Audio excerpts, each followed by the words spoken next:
Fernando Paulsen y nuestros panelistas e invitados son una combinación clave por la 92.9 FM. La clave me escucha. Estamos ya con la última entrevista de este día lunes. Estamos con Tomás Pérez Acle, biólogo computacional, subdirector de la Fundación Ciencia y Vida. Tomás, ¿cómo estás? Hola, Fernando. Muy bien, muchas gracias por invitarme al programa. He estado viendo un par de cosas que has dicho en los últimos días he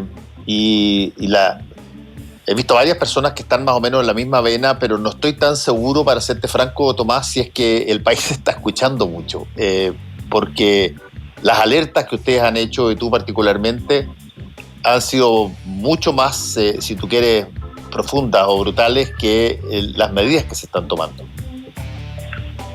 Sí, eso es cierto.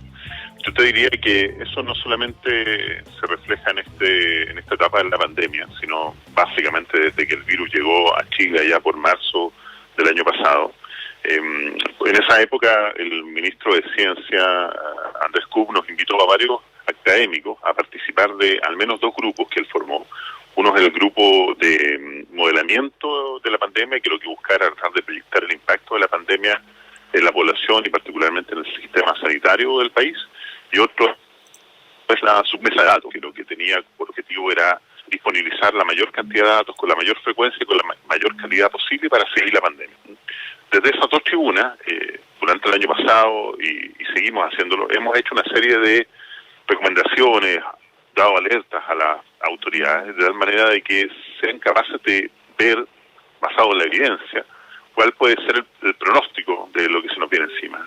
Lamentablemente, como tú bien lo dices, no solamente las medidas que se han mostrado hoy día, sino que a lo largo de toda la pandemia en general han estado desconectadas de alguna forma u otra de las evidencias científicas que no solamente nuestro grupo, sino otros grupos de investigadores y también el Consejo Asesor del Ministerio de Salud han entregado a las distintas autoridades. Sí, ¿cuáles son, por ejemplo, algunos de esos hitos, Tomás Pérez Acle, que tú estás viendo hoy día? Por ejemplo, es interesante esto de hablar de segunda, tercera ola. Tú dices de que todavía no ha terminado la primera. Claro, eso es cierto. ¿Cómo se determina, por ejemplo, que una ola termina y es distinta de los contagios que siguen después? Claro, lo primero es que la prevalencia, es decir, cuántas personas infectadas tú tienes en la población, debería disminuir al punto en que tú asumes que ya no hay lo que se llama circulación o contagio comunitario en la población. Esto significa que todos los nuevos eventos que tú tienes de infección son capaces de ser trazados. Habitualmente personas que vienen desde afuera. Hay pocos países en el mundo que han sido capaces de hacer esto. Nueva Zelanda es uno de ellos. Uruguay en segundo también lo fue. Bueno, Vietnam. Y algunos países de Europa que, a pesar de que efectivamente siguieron teniendo un número de infectados diarios, eran capaces de trazar de manera apropiada de dónde venían esas infecciones. Eso nunca ocurrió en Chile. Nosotros nunca estuvimos en una capacidad de decir hemos controlado el virus. El virus sí se siguió dispersando desde junio en adelante. El pic de la pandemia lo tuvimos alrededor del 19 de junio del año pasado, y de alrededor de agosto y hasta mediados de diciembre empezamos a ver del orden de 1.000 a 1.500 nuevos infectados diarios. Eso significó que el virus seguía siendo prevalente, por lo tanto es muy difícil hablar de una segunda ola cuando ni siquiera fuimos capaces de salir de la primera. Podemos hablar coloquialmente de una segunda ola de la manera de dar énfasis en que ahora tenemos una infección muchísimo más alta que la que teníamos hace algunas semanas atrás, a principios de diciembre. Ahora, eso es algo que te lo dan. ¿Qué tipo de datos te da eso? Porque si es que siempre ha habido un cuestionamiento a que no están todos los datos entregados, ¿cómo se sabe eso? Bueno, mira, lo que tú dices es muy cierto. Desde la submesa de datos que formó el Ministerio de Ciencia, nosotros hemos venido luchando y apoyando a los distintos estamentos, particularmente del Ministerio de Salud, para que puedan entregar la mayor cantidad de datos posible con la mayor frecuencia y calidad posible. Sin embargo, tenemos un problema de legislación no menor. La única legislación que tenemos es una legislación prohibitiva que le prohíbe al Ministerio de Salud entregar los datos porque a su vez lo hace responsable de cualquier uso posterior que se pueda hacer de esos datos. Entonces tenemos un problema legal, leguleyo, no menor. Sin embargo, como sabemos del punto de vista político, si existiese la voluntad política, este problema se podría resolver. Pero sin embargo, nosotros si vamos mirando el número de nuevos infectados diarios, lo que vemos hoy día es que tenemos una tasa de crecimiento mucho mayor que la que tuvimos antes de la pandemia durante todo el año 2020. Nunca crecimos a tasas superiores al 30%. Hoy día estamos creciendo a tasas incluso cercanas al 35% y superiores al 35% en algunas regiones. Esa es una situación muy preocupante porque, como digo, es primera vez que estamos creciendo a tasas tan altas y eso necesariamente significa de que hay elementos adicionales a solo la movilidad de la población que está influyendo en el número de contagios diarios. Sí. Y desde ese punto de vista, por ejemplo, ¿qué cosas se sugerirías? Tú, no sé si estás metido en algún tipo de mesa de diálogo o tienes acceso a la autoridad sanitaria. Mira, en su mesa de datos participa la autoridad sanitaria, participa gente del Departamento de Estadística, Informaciones y Salud, participa gente del Departamento de Epidemiología. Sin embargo, son discusiones técnicas sobre los datos en sí. Sin embargo, las discusiones, de todas maneras, nos permiten a nosotros hacer tanteamiento. Lamentablemente, no de manera directa a las autoridades de salud, pero por lo menos a través de los medios, como estamos conversando hoy día, si es posible hacer recomendaciones. La primera, y que probablemente todos los expertos y expertas estamos de acuerdo, es que hay que fortalecer de manera muy significativa la trazabilidad. Hoy día la trazabilidad en Chile no está funcionando. Nuestra trazabilidad, ¿qué quiere decir trazabilidad? Por cada persona que nosotros detectamos que está infectada, debiéramos ser capaces de detectar dentro de las 48 horas de su notificación al menos entre 5 y 6 contactos, personas que estuvieron estrechamente en contacto con el infectado, con el óptimo de entre 10 y 20 por cada persona infectada. La trazabilidad promedio en la región metropolitana es del orden de 2,2 contactos por cada persona infectada. Por lo tanto, estamos casi 3 veces por debajo del mínimo y bueno, casi 5 veces por debajo del óptimo, que son 10 personas. Eso no está funcionando y si nosotros queremos lidiar apropiadamente con la pandemia, sin tener la vacuna y sin querer entrar en cuarentenas masivas, que, dicho sea de paso, va a ser inevitable entrar en cuarentenas nuevamente, la trazabilidad es la mejor arma que tenemos hoy en día y no está funcionando. Sí. ¿Y por qué no está funcionando? ¿Cuál es el problema de eso?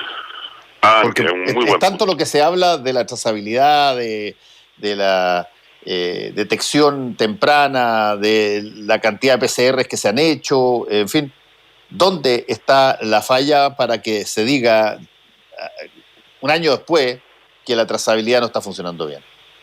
Sí, muy buen punto. Mira, el número de test que somos capaces de hacer por habitante es muy bueno. Eso ha sido un trabajo muy bueno. Yo tengo también el orgullo de decirlo que desde la ciencia, desde las unidades académicas, centros de investigación y universidades hemos aportado de manera significativa en hacer crecer el número de test. Ha sido un trabajo espectacular de la subsecretaria Carolina Torreal del BAE en conjunto con la universidad. Hoy día somos capaces de hacer 65.000 y probablemente 70.000 test diarios. Por lo tanto, el testeo está relativamente bien. El problema que estamos teniendo es que cuando vamos a detectar los contactos de las personas, estamos detectando el orden de 2,2 contactos en promedio de la región metropolitana. ¿Qué significa eso? Dado que el número promedio de habitantes por casa en la región metropolitana son del orden de 3,1, 3,2, eso quiere decir que la trazabilidad la estamos haciendo al interior de las casas. Cuando la persona que está encargada de hacer la trazabilidad recibe la notificación de que hay una persona infectada, lo llama por teléfono y le pregunta con qué personas ha estado en contacto durante las últimas 48 horas. Y las únicas personas que quedan registradas son, en promedio, el mismo número de personas que tiene cada casa en la región metropolitana. Eso significa que la trazabilidad la estamos haciendo al interior de las casas, en promedio, y no al exterior. No durante los viajes que la persona toma, no el transporte público, cuando va a trabajar a su oficina, etcétera, ¿no? Entonces, el foco que estamos poniendo en la trazabilidad es el incorrecto. Es cierto que es importante que en las casas esté todo el mundo notificado, pero cuando hay una persona infectada, la mayoría de las personas de la casa, y si no todas, van a saber inmediatamente que tiene una persona infectada. Por lo tanto, esa trazabilidad no está sirviendo. Hay que hacer trazabilidad por fuera de las casas. Sí, estamos conversando con Tomás Pérez Acle, biólogo computacional, subdirector de la Fundación Ciencia y Vida y además académico de la Universidad de San Sebastián. Tomás, en todo orden de cosas siempre hay cosas que se señalan durante esta pandemia que de pronto pueden comunicacionalmente, yo lo miro desde un punto de vista técnico si tú quieres, ser sumamente importante que no haya equívoco al respecto. Te voy a poner un ejemplo. Esto de que se ha dicho mucho que los jóvenes tienen la posibilidad de contagiarse, pero tienen una mucho menor predisposición a verse agravada su situación y mucho menos incluso a la de fallecer, porque, bueno, tienen una condición física específica, al revés de personas adultas mayores o personas muy mayores. Dicho así, me parece perfectamente lógico si es que eso es lo que te muestran los datos, pero en una campaña donde tú quieres que todos se protejan y sobre todo que no haya gente que contagie a otros, por mucho que el contagio propio no sea tan grave, la forma de plantear la situación a través de generaciones me da a mí la impresión que mucha gente puede decir, bueno, a mí no me va a pasar nada porque tengo recién 22 años. Sí, eso es cierto. Mira, yo creo que hay algo que hemos hecho muy mal y ha sido la comunicación de riesgo. Y ya yo creo que todos de alguna manera u otra somos responsables. Siempre se le achaca el problema de la comunicación de riesgo a las autoridades, por cierto que tienen un rol súper importante, son las que están llamadas a establecer una comunicación efectiva para comunicar el riesgo. Tú lo estás diciendo bien, una persona de 18, 20 años, a pesar de que contraiga el virus, tiene muy, muy bajo riesgo de fallecer. Pero esa persona no vive sola habitualmente, esa persona vive con sus padres o está en contacto con los tíos o con los abuelos, y esas son las personas que finalmente corren el riesgo de morir. Por lo tanto, la comunicación de riesgo ha fallado de manera brutal. Sin embargo, y aquí hay que ser también súper claro, los medios de comunicación también son responsables de esta falla de la comunicación. Vemos con horror, yo te diría es la palabra correcta, programas en los cuales la gente primero no usa mascarilla, estando en espacios cerrados, usan esas mascarillas transparentes o esos escudos faciales que en realidad no evitan que el virus difunda en el ambiente. Sabemos que este es un virus que se transporta aéreamente, ¿no? Entonces yo creo que ahí todos de alguna manera somos responsables de la comunicación de riesgo, pero, como dije previamente, las autoridades son las que tienen la mayor responsabilidad, particularmente con las medidas, ¿no? Hemos visto muy preocupados durante el fin de semana la gran cantidad de personas que se aglomeran en las playas. Es cierto que están al aire libre, corre viento, quizás es menos probable la infección, pero no deja de ser preocupante. Hay grandes aglomeraciones de personas. Muchas personas fuman en las playas y el fumar transporta no solamente el humo del cigarrillo, sino además el virus durante decenas o cientos de metros. Y cuando hay una gran aglomeración de personas es probablemente el lugar propicio para el aumento de la infección. Y eso tiene que ver necesariamente con la comunicación de riesgo, que ha sido uno de los grandes talones de Aquiles de la campaña de información tanto del gobierno como de los medios. Sí, sin duda. Hay un problema que es, y yo diría, transversal. Los medios de comunicación, tú mencionaste un programa, yo trabajo en un programa que tiene esa mascarilla, que no solamente tiene esa mascarilla, sino que además tiene paredes entre una persona y otra, paredes físicas. Por lo tanto, las indicaciones que se nos dieron a nosotros, y eso me imagino que se podrá revisar, pero médicamente fueron esas, de que se podía hacer de esa forma. Pero el tema a nivel masivo me da a mí la impresión que tiene una variable extra, que es, y por eso es que la comunicación pública tiene este componente tan tremendamente esencial del peso de la autoridad. Cuando tú ves que personas con autoridad te plantean que, mira, no es necesario llevar mascarilla para todas partes, pensando en Bolsonaro en Brasil o Trump en Estados Unidos, Cuando una persona de esa envergadura te dice algo que atenta contra una cosa, bueno, efectivamente tú sabes de que tienes un problema serio porque mucha gente cree en la autoridad. O, te lo voy a plantear de otra manera, que es la segunda parte del riesgo comunicacional. No es que crea en la autoridad, pero es lo que la persona quiere. La persona quiere sacarse la mascarilla. Y lo que necesita es alguien que le active esa conducta sobre la base de tener un aliado, un cómplice, que además sea autoridad. Claro, por cierto. Y por lo tanto, ahí hay un problema mucho más serio. Sí, por cierto, mira, hay estudios sociológicos, un par de estudios que han sido publicados en revistas de muy buena fuente, que muestran que en general las personas no son capaces de mantener medidas de autoaislamiento por más de 200 días seguidos. Y eso, entre otras cosas, ha sido propuesto como una de las causales de estos grandes rebrotes o estos grandes aumentos de infección, no solamente en Chile, sino en varios países del mundo. Y si usted se fija, calza más o menos con este tiempo de los 200 días, ¿no? Es una cuestión completamente no causal, hay una correlación, pero es interesante de analizarlo desde el punto de vista sociológico. Tú dices algo súper concreto. Las personas estamos cansadas de la situación, ha sido una situación abrumadora, estamos agotados del apocalipsis. Por ahí hay algunas frases al respecto que dicen que en realidad mucha gente, uno la escucha decir, oye, si de alguna manera, de alguna cosa hay que morirse, ¿no?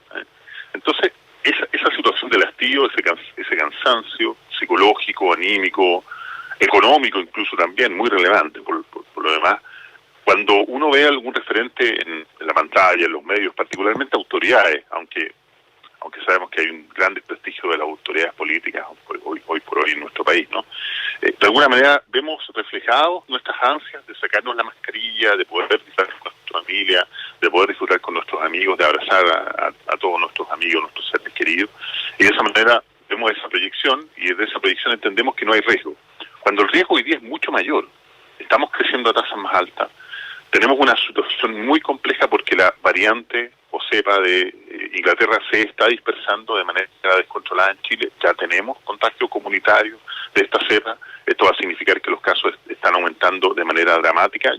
Yo me atrevo a asegurar, consciente de lo que estoy diciendo, de que un porcentaje importante del aumento, porque como te digo, estamos creciendo a tasas que no habíamos visto antes, similares a las tasas que estuvo creciendo Inglaterra hasta que ha sido capaz de controlar de alguna manera, bajar la infección en base a cuarentena y toques de queda muy severa. Estamos creciendo una tasa que podría implicar que la transmisión de la cepa de Inglaterra es muchísimo más alta de la que hoy día las mismas autoridades están reconociendo, porque no somos capaces de hacer la vigilancia necesaria para detectar la dispersión de la nueva cepa. Sí. Bueno, ahí hay un punto que también te iba a preguntar, Tomás. Estamos conversando con Tomás Pérez Acle, biólogo computacional, subdirector de la Fundación Ciencia y Vida, académico de la Universidad de San Sebastián. Te quería preguntar, ¿cómo se empieza a distinguir que las dos cepas o tres cepas están funcionando simultáneamente? ¿Qué tiene la cepa 2 de distinta de la cepa 1 que uno puede decir esta es la británica o esta es la brasilera o esta es la típica del virus tradicional?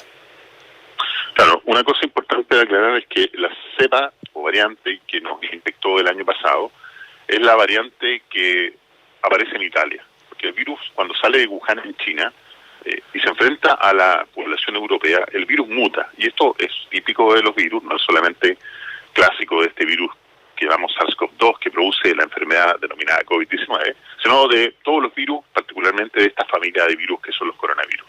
Por lo tanto, es la variedad italiana la que se dispersa por todo el mundo y la que nos llega a Chile. Esta variedad tiene una cierta característica, tiene una cierta letalidad esperada por caso infectado, se dispersa de una cierta manera, y cuando aparece la cepa, hoy día nosotros le decimos cepa porque es suficientemente distinta y le confiere al virus además características especiales que le dan mayor capacidad infectiva en la población.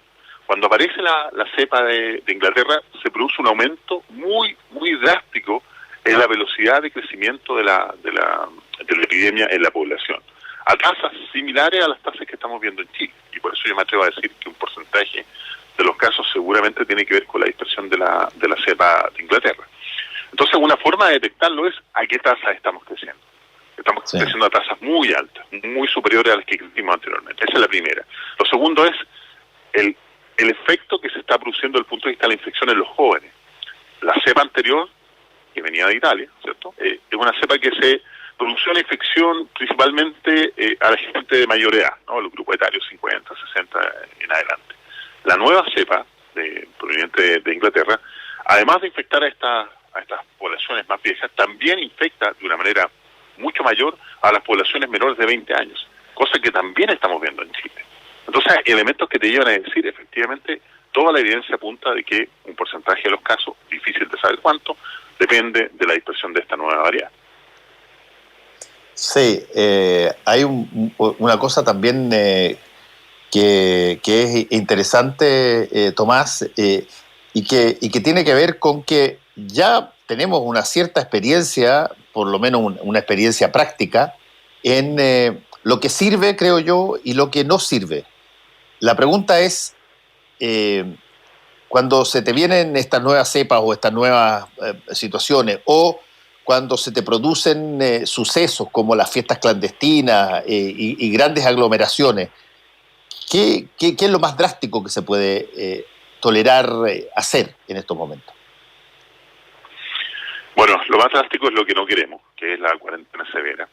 Y ojalá una cuarentena que de alguna manera demuestre el aprendizaje que han tenido las autoridades de prácticamente un año de pandemia. Durante marzo, abril y mayo entramos en cuarentenas muy severas en la región metropolitana, pero severas desde el punto de vista de la cantidad de tiempo y no severas desde el punto de vista del efecto. En los libros, en cualquier libro de epidemiología, uno debería encontrar una definición de una cuarentena, es aquella cuarentena que es capaz de evitar la mayor cantidad de movilidad posible de las personas.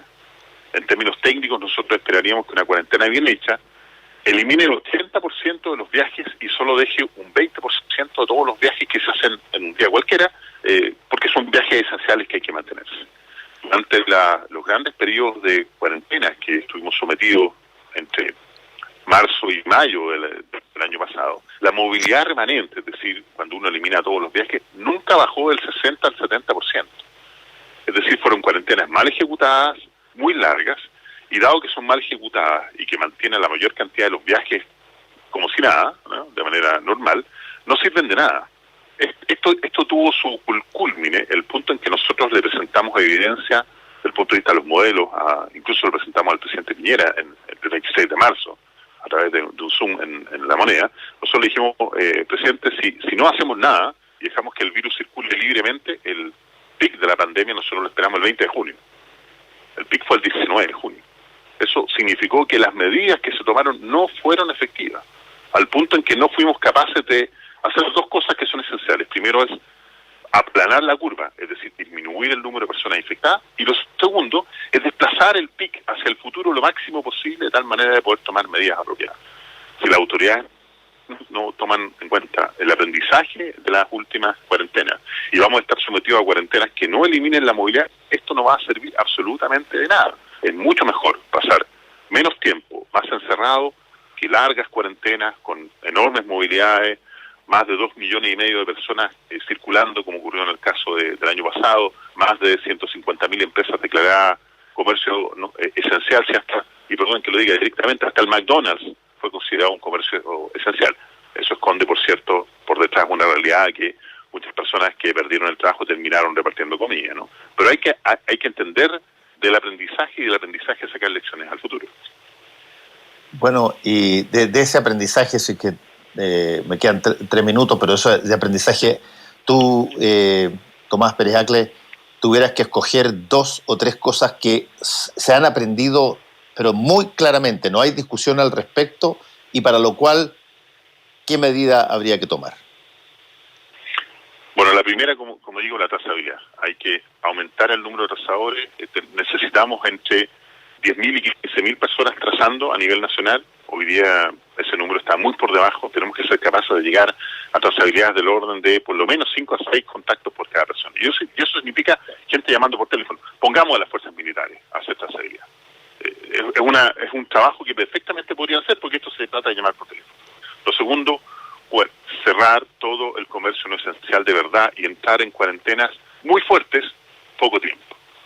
14, 21 días con una cuarentena severa de verdad, donde, y lo voy a decir aunque sea completamente incorrecto quizás desde el punto de vista social, incluso podríamos pensar hasta en toques de queda durante el día, que Europa lo tuvieron que hacer así finalmente, pero 2 semanas, 3 semanas de tal manera de disminuir el contagio de la mejor manera posible y lo más rápido posible.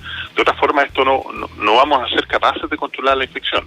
Y lo otro es poner a punto y echar a andar de una vez por todas el plan de vacunación. 100.000 personas vacunadas no sirve absolutamente de nada. Si nosotros no somos capaces de vacunar del orden de 1 millón de personas por semana, vamos a estar más de 8 meses y medio. Si vacunamos 1 millón de personas por semana, vamos a estar más de 8 meses y medio vacunando a la población y por lo tanto no vamos a ser capaces de llegar a la inmunidad manada antes de esa cifra. Sí. Y eso también supone que tengamos la vacuna acá. Así es. Con la guerra económica que significa la vacuna hoy en día, países que están acaparando toda la producción económica y que incluso no me cabe duda de que en el momento en que lamentablemente nos demos cuenta de que muchas de estas nuevas variantes no van a ser capaces de ser controladas con las vacunas y tengamos que producir nuevas vacunas, esto es una cuestión que ocurre, por ejemplo, todos los años con el virus de influenza, va a haber una guerra económica mucho mayor de la que estamos viendo hoy día con el caso de las vacunas. Tomás Pérez Acle, biólogo computacional, subdirector de la Fundación Ciencia y Vida, académico de la Universidad San Sebastián. Muchas gracias por este contacto con Combinación Clave, Tomás, que te vaya muy bien. Gracias, Fernando, que estén muy bien y cuídense mucho. Y gracias a todos ustedes, cuídense, nos vemos mañana. Chao. Fueron 3 horas de información, realidad y debate junto a Fernando Paulsen y nuestros panelistas e invitados. Volvemos mañana con los temas que nos importan para seguir debatiendo y conversando. Combinación Clave. La clave me escucha. Soy una camiseta usada de La Roja, con más